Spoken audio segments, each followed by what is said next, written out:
The large ship moved silently through space. Its metal skin glowed faintly in the darkness. Inside, 7 different alien species gathered around a viewing screen. Their focus was on the blue-green planet below. "Earth," said Zexthal, his voice deep and smooth. "Home to the humans." Zexthal was the leader of the Galactic Council. He stood taller than the others. His skin had a purple tint, and his 4 eyes blinked at different times. "They are still primitive," said Krelax, the Council's diplomat. "Their technology is basic. They have only reached their own moon." Zexthal nodded. "Yes, but they build quickly. They learn quickly. They would make good workers for the mines on Silius 9. The aliens had watched Earth for 50 years. They had listened to human radio signals and watched their television broadcasts. They knew about human wars, human music, and human dreams of space. They thought they understood everything about humans. They were wrong." At NASA's main space center in Houston, Dr. Lisa Morgan stared at her computer screen. The numbers didn't make sense. The data from the Deep Space Telescope showed strange energy patterns near Jupiter. "Jack, can you look at this?" she called to her colleague. Jack Bennett walked over, coffee cup in hand. He was a tall man with kind eyes and 20 years of experience in astronomy. He looked at Lisa's screen. "That's odd," he said. "Those patterns aren't natural." Lisa nodded. "Exactly. And they've been increasing for 3 weeks."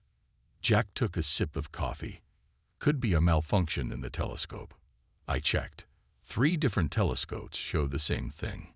Lisa pushed her red hair behind her ears. "Something is out there, Jack. Something big." Jack put down his coffee. "I'll call the director." 3 hours later, NASA's director sat with Lisa and Jack in a small meeting room. The walls were white. The table was gray. Outside the window, clouds moved across the Texas sky. "If what you're saying is true," said Director Phillips, "we need to inform the president." Lisa pointed to her data charts. "The energy signatures match nothing in our records. They're not natural, and they're not ours. Someone is using technology we don't understand, and they're close to our solar system." Director Phillips picked up his phone. "Get me the White House." On the alien ship, Zexthal made a decision. "It is time. The humans have detected our presence. We will proceed with first contact." Krelax looked worried. "Is it too soon? Our plan was to observe for another Earth year." "Plans change," said Zexthal. "We have studied them enough. They are divided into many countries. They fight among themselves. They will be easy to control." Another alien, the military commander Vorax, spoke up. "My soldiers are ready. If they resist, we can show our power." "That won't be necessary," said Zexthal. "We will offer them gifts, technology, medicine. They will welcome us as friends. They will sign our treaties. And in time, they will serve the Council, like all the others." The aliens nodded in agreement. In their long history of expanding across the galaxy, no species had ever successfully resisted the Council. They saw no reason humans would be different. At the White House, President Clark listened as NASA explained their discovery. The room was silent when they finished. "You're telling me we have visitors," she said finally. "Yes, Madam President," said Director Phillips. "And they've been watching us." President Clark stood up. "Get me the Joint Chiefs of Staff and the UN Secretary General. If we have guests coming, we need to be ready." In her apartment that night, Lisa looked up at the stars. Something was coming. Something that would change everything. She felt a mixture of excitement and fear. In space, the alien ship began to move. Its massive engines powered up. Its course was set for Earth. The massive alien ship appeared above New York City on a Tuesday morning. It hung in the sky like a metal moon. People stopped in the streets. Cars crashed. Phone networks went down as millions tried to call loved ones. At the United Nations building, world leaders gathered in an emergency session. They had been given just 12 hours' notice of the ship's arrival. "Stay calm," President Clark told the assembly. "We need to show unity." On the main screen, the alien ship grew larger as it descended to a position just above the clouds. Lisa Morgan and Jack Bennett watched from a secure room below the UN building. They had been flown in overnight on military planes. "They could have appeared anywhere," said Lisa. "Why here?" "They'd been watching us," said Jack. "They know this is where Earth's nations meet." A call came through on the secure line. Lisa answered it. "Dr. Morgan, this is Colonel Frank Harris, Joint Space Command. I've read your reports. I need your help." "What can I do, Colonel?" asked Lisa. "I'm assembling a team to analyze whatever tech these visitors show us. Can you join us?" "Yes," said Lisa without hesitation. In the UN assembly room, a light appeared on the ceiling. It grew brighter until it formed a circle. From the circle stepped an alien figure. Krelax, the council diplomat, had arrived. He stood 7 feet tall. His skin was smooth and blue-green. He had 4 arms and large eyes that seemed to take in everything at once. "People of Earth," he said in perfect English, "I bring greetings from the Galactic Council." His voice was calm and friendly. Many in the room relaxed slightly. "We have watched your world for many of your years," continued Krelax. "We have seen your struggles and your achievements. Now we offer you friendship." President Clark stepped forward. "We welcome peaceful contact with your people. What is the purpose of your visit?" Krelax smiled, showing teeth that looked almost human. "To offer you a place in our council. To share our technology. To help Earth join the galactic community." He raised one of his 4 hands. A small device appeared. He pressed it, and holographic images filled the air. They showed gleaming cities, advanced machines, and medical devices. "Disease eliminated," said Krelax. "Hunger gone. Energy problem solved. This can be yours." The world leaders murmured among themselves. It sounded too good to be true. Colonel Frank Harris watched the broadcast from a military base in Colorado. "Notice what he's not saying," he told his team. "What do they get from this deal?" In a private room, Krelax met with a smaller group of Earth representatives. President Clark, the UN Secretary General, and leaders from major countries sat around a table. "Here is our proposed treaty," said Krelax, presenting a thick document. "Take time to review it. We are patient." Lisa Morgan was given access to the treaty that evening. She read through the night, making notes. By morning, she had found concerning language hidden in the legal terms. "Look at Section 27, she told Frank Harris over a secure line. "Earth agrees to provide resources as needed to Council worlds. And Section 42 allows them to establish bases anywhere they deem necessary for mutual security." Frank nodded grimly. "And Section 89 puts their law above ours in any dispute." "This isn't a partnership," said Lisa. "It's a takeover." On the council ship, Krelax reported to Zexthal. "They are eager for our gifts. Most of their leaders are already convinced." "Excellent," said Zexthal. "Begin the cultural exchange centers in their major cities. We will need forward bases for the next phase." "And if some resist?" asked Vorex, the military commander. Zexthal's 4 eyes blinked in sequence. "Then we will show them the alternative to our friendship." Back at the UN, President Clark read Lisa's analysis of the treaty. Her face grew more serious with each page. "Get me Colonel Harris," she said to her aide. "And find me people who can spot the traps in this document." The president looked out the window at the alien ship hovering above the city. "We need options," she said quietly. "All kinds of options." 2 weeks passed. The aliens set up their first cultural exchange center in Chicago. The large round building gleamed with strange metals. Lines of people waited to enter and see the wonders inside. Lisa Morgan and Colonel Frank Harris met in a small coffee shop 3 blocks away. They chose a corner table where no one could hear them. "We need to move fast," said Frank. "More centers are opening next week in Beijing, London, and Rio." Lisa nodded. I found something. The treaty says they'll share medical technology. But look at this. She showed him a tablet with images of alien medical devices.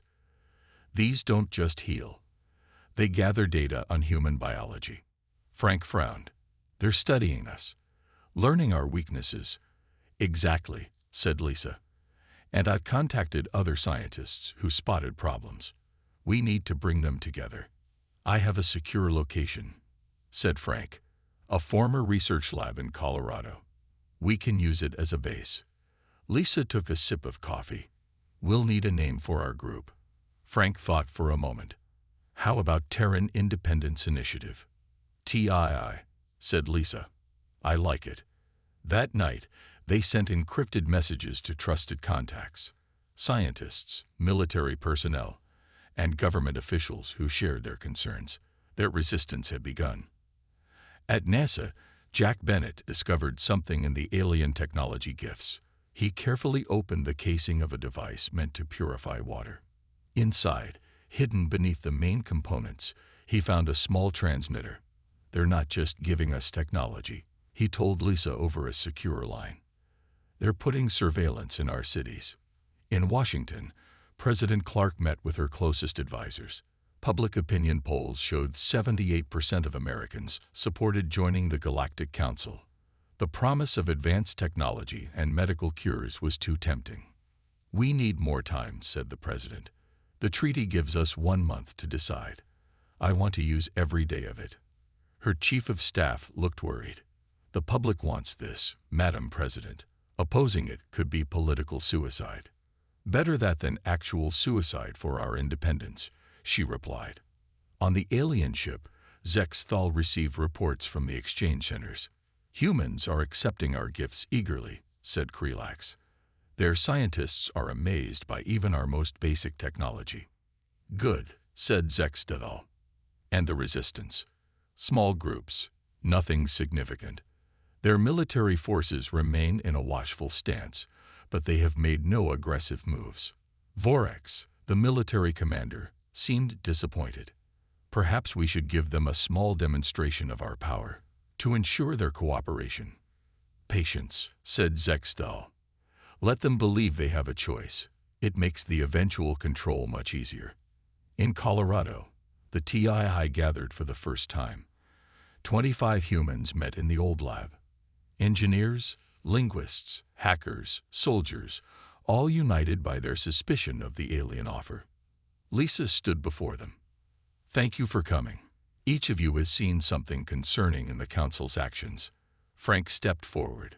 We're not against peaceful contact with alien life, but we believe the Council plans to rule Earth, not help it. A young man with glasses raised his hand. I'm Alex Wright. I work in cybersecurity. Their communication systems use frequencies we can detect. I think I can hack them. A woman with short gray hair spoke next. Dr. Kate Davis, linguistics. I've been analyzing their language patterns. They say partnership but use dominant structures in their speech. They're lying to us. Another man stood up. Sam Porter, engineering. Those devices they're giving us. I can take them apart and learn how they work. Maybe even build our own versions. Lisa looked around the room. This is just the beginning. We need to learn everything we can about them. Their technology, their biology, their weaknesses. Frank nodded. And we need to prepare for the possibility that Earth might have to fight for its freedom. Outside, the sun was setting behind the mountains. Inside, the first real resistance to the Galactic Council was forming. Humans had always been good at one thing, adapting to survive. Now they would need to adapt faster than ever before. 3 weeks into the negotiations, everything changed. At dawn, explosions rocked the military base near Phoenix, Arizona. Alien ships appeared in the sky, firing energy weapons. Soldiers scrambled for cover as strange vehicles landed inside the base. Colonel Frank Harris received the news in Colorado. Get me satellite images, he ordered. The attack lasted 12 minutes. When it ended, part of the base was destroyed. 32 soldiers were dead. The alien ships vanished as quickly as they had come. 2 hours later, Krelax appeared at the UN. His face showed what looked like concern. "We deeply regret this incident," he said to the emergency assembly. "These were rogue elements of our council. They acted without authority." President Clark stood up. "You expect us to believe that? This was an unprovoked attack on a sovereign nation." Krelax bowed his head. "We understand your anger. The responsible parties will be punished. To show our sincerity, we will provide technology to heal your wounded." After the meeting, Lisa Morgan examined the satellite images. "Something doesn't add up," she told Frank over the secure line. "The attack was too precise. They hit the missile defense systems first." "I agree," said Frank. "This wasn't a rogue action. It was a test of our capabilities." At the TIA base, Sam Porter worked on pieces of alien equipment recovered from the attack site. Alex Wright helped him connect the devices to computers. "Their technology is amazing," said Sam, "but it has gaps." Alex looked up from his screen. "What do you mean?" "Look at this weapon," said Sam, pointing to a disassembled alien gun. "Advanced energy projection, but the targeting system is vulnerable to electrical interference and their communications." He held up a small device, advanced but not secured against certain types of hacking. Alex's eyes widened. "You mean we could break into their systems?" "With the right approach, yes." Sam grinned. "They're advanced in some ways but have blind spots in others." Dr. Kate Davis joined them, carrying a tablet. "I've translated more of their private communications. Listen to this." She played a recording of alien voices, then the English translation. "Once integration is complete, human military units will be reassigned to frontier worlds. Resistance potential is minimal." Lisa, who had just arrived from Washington, listened carefully. "They're already planning what to do with our soldiers. They'll use them as cannon fodder on their border worlds." Frank nodded grimly. "Just as we suspected. But now we have proof." In her office at the White House, President Clark watched public opinion shift. The attack had changed things. Support for the treaty dropped from 78% to 53% overnight. People were asking questions. She made a decision. "Get me Lisa Morgan and Colonel Harris. Tell them it's time for full cooperation." On the alien ship, Zexthal was angry. "The attack was premature, Vorex. You were ordered to wait." The military commander stood his ground. "We needed to assess their defensive capabilities. They are even weaker than we thought." "But now they suspect our true intentions," said Krelax. "The diplomatic approach is compromised." Zexthal's 4 eyes blinked rapidly. "Then we accelerate our timeline. Begin moving more ships into position. If diplomacy fails, we take what we want." Back at the TII base, the team grew as more people joined. Engineers, soldiers, and scientists worked together. Their goal was clear: find the aliens' weaknesses before time ran out. Sam made a breakthrough that evening. Their ships use a form of artificial gravity that creates a specific energy signature. We can detect it, track it. Alex added, "And I found a way into their communication systems. They never expected us to understand their coding." Lisa looked at the growing resistance, humans working together, using their different skills. The council thought humans were primitive, easy to conquer. But humans had something the aliens didn't understand: adaptability. "1 month is almost up," said Frank. "Soon they'll demand an answer to their treaty." "Then we better be ready," said Lisa, "because I don't think they'll take no for an answer." The deadline was 3 days away. In cities around the world, people waited nervously. Would Earth join the Galactic Council? Would the aliens attack if the answer was no? At the White House, President Clark met with military leaders and the heads of the TII. Maps and diagrams covered the walls of the secure room. "We can't match their firepower," said General Peterson. "Their ships would destroy our forces before we could respond." Lisa Morgan stepped forward. "We don't need to match their firepower. We need to use what they don't expect." "Which is what?" asked the president. "Chaos," said Lisa. Dr. Davis has analyzed their psychology. The Council species are all hierarchical. They expect clear chains of command, direct attacks, traditional warfare. Frank nodded. So we give them the opposite. No central targets, no predictable responses. Sam Porter brought out a small device. We've reverse-engineered some of their technology. This can disrupt their communications. Short range now, but we're working on expanding it. Alex Wright opened his laptop. And I've developed a virus that can infiltrate their systems. It doesn't destroy. It confuses, changes data subtly, makes their sensors show things that aren't there. President Clark looked at the plans. A global guerrilla campaign against an alien invasion force. It's crazy. She paused. But it's all we have. What do you need from me? Authority to coordinate with military units worldwide, said Frank. And time. We need to stall the Council. The next day, President Clark addressed the Council representatives. Earth requests an extension of the deadline. Our nations need more time to study the treaty. Krelax's face showed annoyance. The terms are generous. There should be no hesitation. Nevertheless, we request more time, insisted the President. After tense negotiations, the Council granted a one-week extension. But satellite images showed more alien ships arriving in Earth orbit each day. At the TII base, work continued around the clock. Sam and his engineering team built devices to detect and disrupt alien technology. Alex trained computer experts to deploy his virus. Kate worked with linguistic teams to create misleading messages in the aliens' own language. Lisa found Frank in the command center late one night, studying maps. You need sleep, she said. Frank rubbed his eyes. So do you. But there's no time. Lisa sat down beside him. I've been thinking about something. The Council species all evolved on worlds with strict hierarchies. Their psychology depends on clear structures. And humans? Asked Frank. We're messy. We create and destroy. We follow rules and break them. We're unpredictable. Frank smiled slightly. You think that's our advantage? I think it might be our only hope, said Lisa. On the Council ship, Zexthal reviewed the invasion plans with his commanders. We will target their major power stations first, said Vorax. Then communication centers. Without power and communications, their resistance will crumble. And their nuclear weapons? Asked another commander. Our shields can withstand them, said Vorax confidently.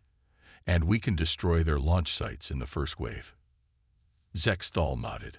Begin the final preparations. When the extended deadline expires, we will offer them one last chance to sign the treaty.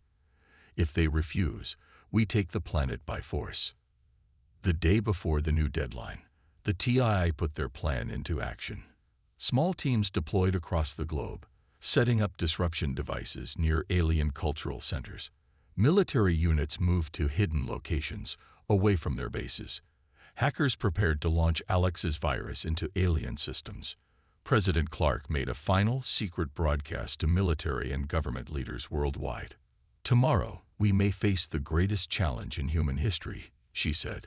We cannot win by traditional means. Instead, we will fight as humans have always fought when outnumbered and outgunned, with creativity, adaptability, and sheer stubborn determination. She paused, looking into the camera. The Galactic Council thinks we are primitive. They think we will surrender or die. They think they understand humans. A small smile appeared on her face. They are about to learn how wrong they are. Across the world, humans prepared for a fight like no other. They were outmatched in every conventional way. But humans had never played by conventional rules. The extended deadline came. Earth's answer was simple. No. Krelax's face showed genuine surprise when President Clark delivered the message. You refuse our generous offer. We decline to surrender our independence, she said firmly. Within an hour, alien ships descended on major cities worldwide. As predicted, they targeted power plants and communication centers first. Their energy weapons lit up the sky. Military bases braced for attacks. But the response they faced was unlike anything the Council had encountered before. Instead of finding military units in their bases, the aliens found them scattered in small groups throughout cities and countryside. Instead of clear targets, they found 1,000 small ones, and when they tried to coordinate their attacks, their communication systems began to fail. In London, an alien ship hovered over what their scans showed was a military command center. They fired, destroying the building, but there was nothing important inside. The real command center was in a small house 5 miles away.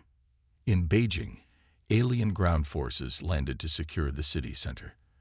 They moved in perfect formation, weapons ready. But they were met with empty streets. The people had evacuated to underground tunnels and subway systems.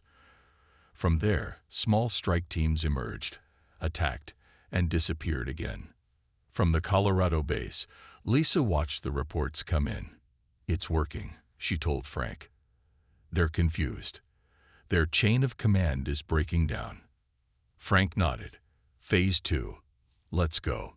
He led a special team to a field outside Denver, where a small alien scout ship had landed.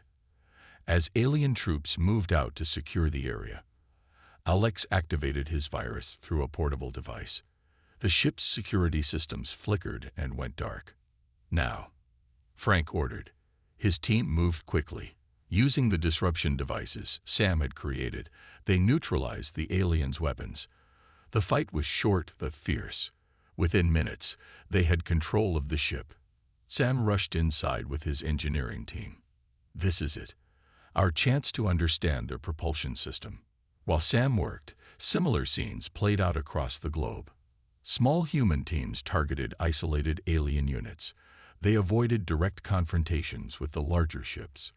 They struck, retreated, and struck again from unexpected directions. On the Council mothership, Zexthal received conflicting reports. "Our forces are meeting resistance everywhere," said Vorex, his voice tense. "But not in ways we can counter effectively. They hit and run. They don't defend their strategic locations, and our communications are failing." "How is this possible?"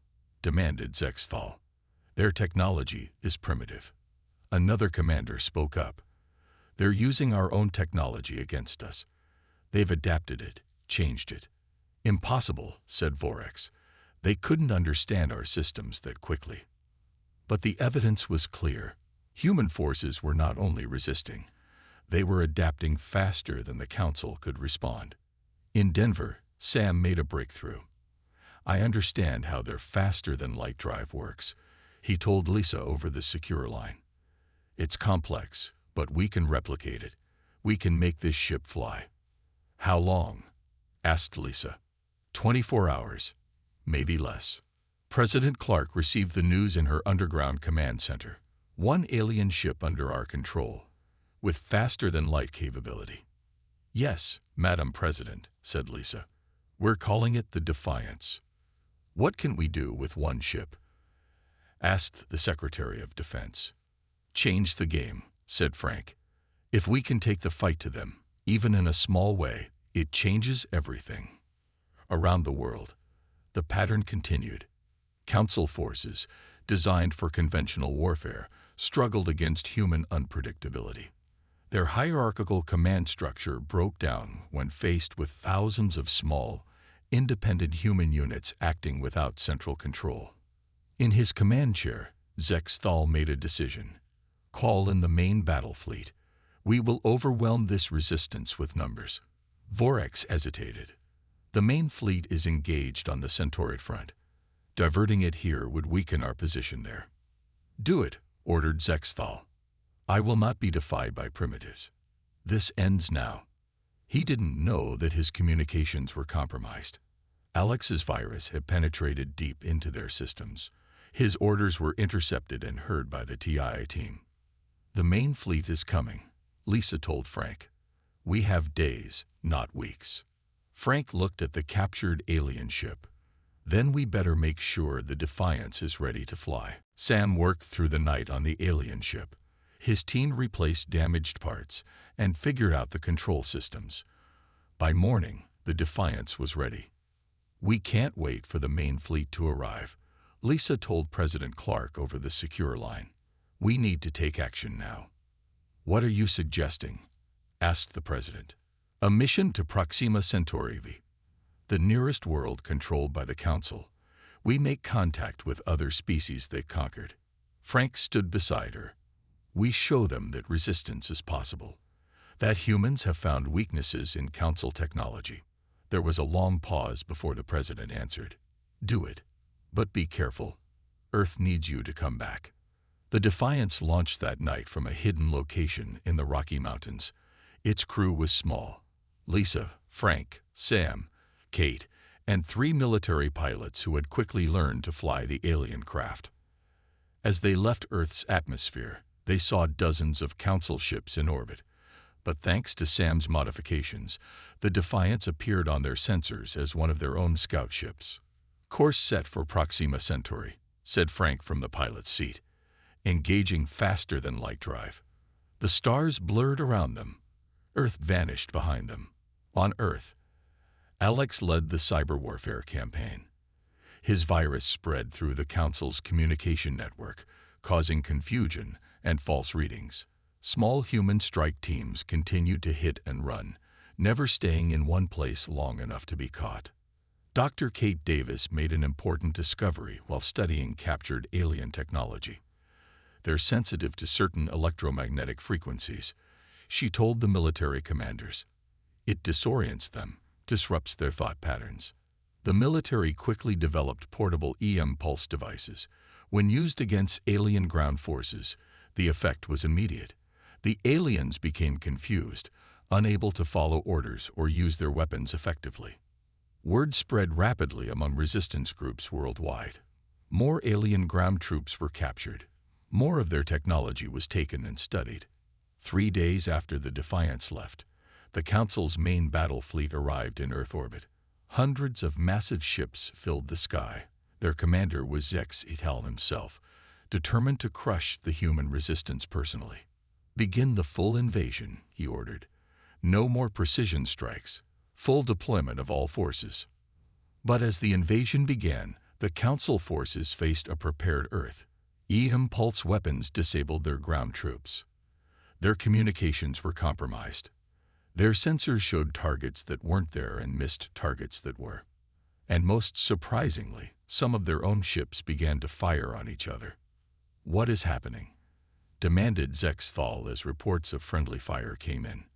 Our identification systems are failing, said a commander. We can't tell which ships are ours. Alex's virus had reached its final stage, changing the identification codes of Council ships in their own systems. Meanwhile, the Defiance reached Proxima Centauri V. The planet was a mining world, home to 3 species conquered by the Council centuries ago. The Defiance landed in a remote area, away from Council bases. Lisa led the first contact team. They met with leaders of the resistance on Proxima Centauri, a resistance that had existed for generations, but never had the means to truly challenge the Council. We found weaknesses in their technology, Lisa explained, ways to fight back that they don't expect. And you've come to share this knowledge?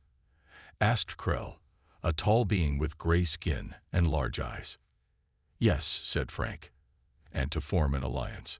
The Council is vulnerable for the first time in its history, but Earth can't fight alone. Krell looked at the other resistance leaders. We have waited centuries for this chance. We will join you. As they spoke, more news arrived from Earth. The Council fleet was in disarray.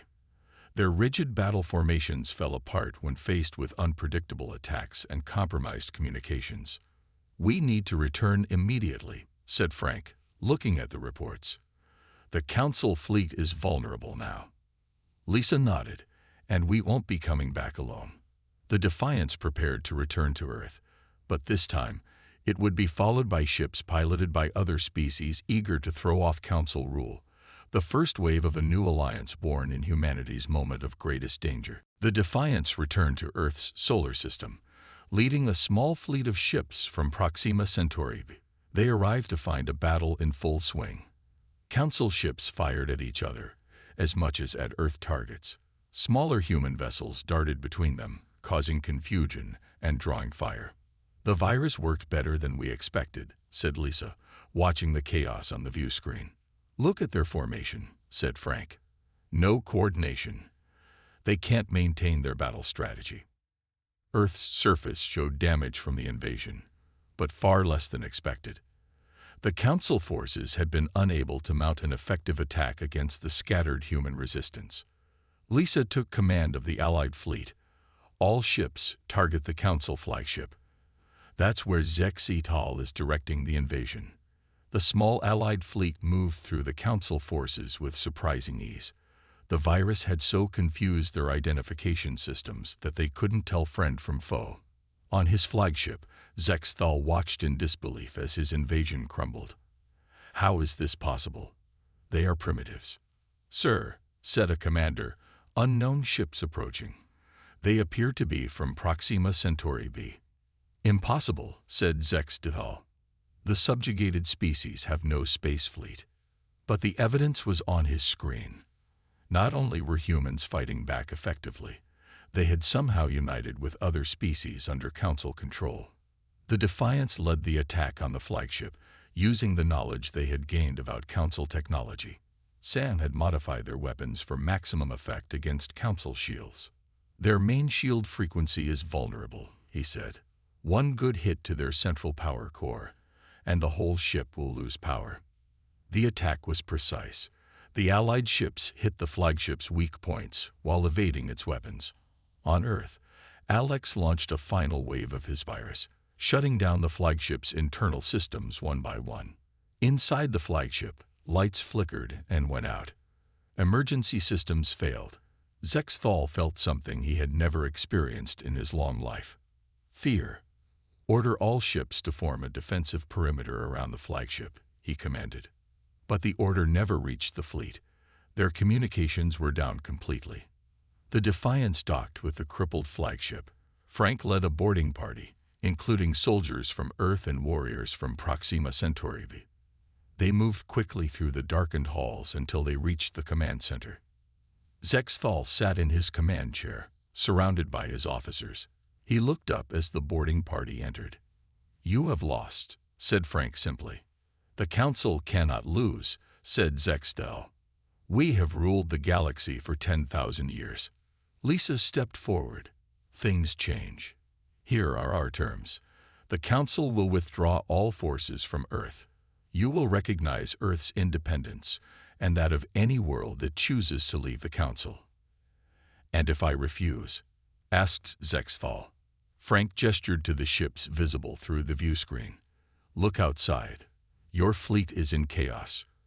Your subjugated worlds are rising up. The Council as you knew it is finished." Zexthal's 4 eyes blinked slowly. "How did primitives defeat us?"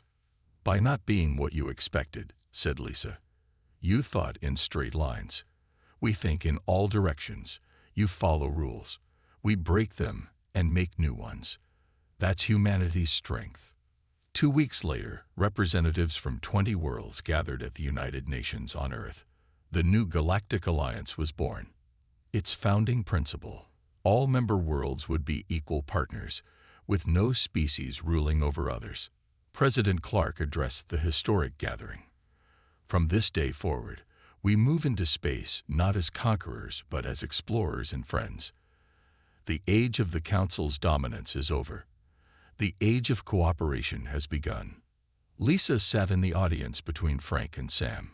Kate and Alex were there too, along with representatives from every species that had joined the Alliance. "We did it," whispered Frank. "We actually did it." Lisa smiled. Humans had other ideas. In the years that followed, the Alliance grew stronger. Sam led the development of new technologies combining human innovation with alien knowledge. Earth became a center for interstellar diplomacy and trade. And in a small museum in Washington, D.C., visitors could see a simple display: the original document the Galactic Council had brought to Earth, the treaty that would have made humans servants. Beside it stood a new document, the Charter of the New Galactic Alliance, based on freedom and mutual respect.